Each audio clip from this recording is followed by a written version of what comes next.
Γεια σας και καλώς ήρθατε στο κανάλι μου. Σήμερα θα σας δείξω ένα αγαπημένο γλυκό, το καζάν ντιπί, και μάλιστα νηστίσιμο και αλάδοτο.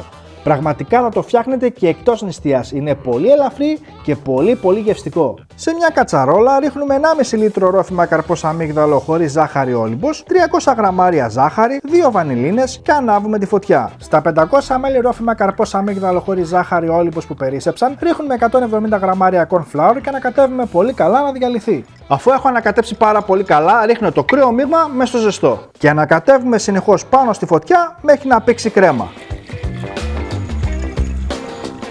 Με το που βγάλει μπουρμπουλήθρες, η κρέμα μας είναι έτοιμη. Κλείνω τη φωτιά και αποσύρω.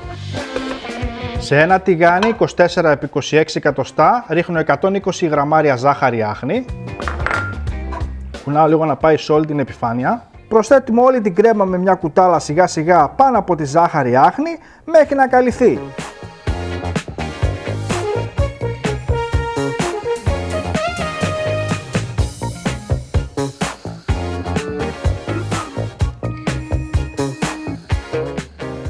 Θα ανάψω τη φωτιά και τώρα θα μετρήσω για 7 λεπτά ακριβώς. Έχουν περάσει 7 λεπτά, βλέπετε εδώ θα πρέπει οι φουσκάλες που εμφανίζονται στην επιφάνεια να έχουν χρώμα καφετί. Έτσι ξέρουμε πως η ζάχαρη άχνη έχει καεί όσο πρέπει. Το καζάν ντιπί είναι έτοιμο, θα κλείσω τη φωτιά και θα αποσύρω. Θα το αφήσω να κρυώσει πάρα πολύ καλά και θα το βάλω στο ψυγείο για 5 με 6 ώρες ή όλο το βράδυ. Ξεφορμάραμε το καζάν ντιπί, κοιτάξτε τι ωραίο που είναι και πάμε να το κόψουμε σε κομμάτια.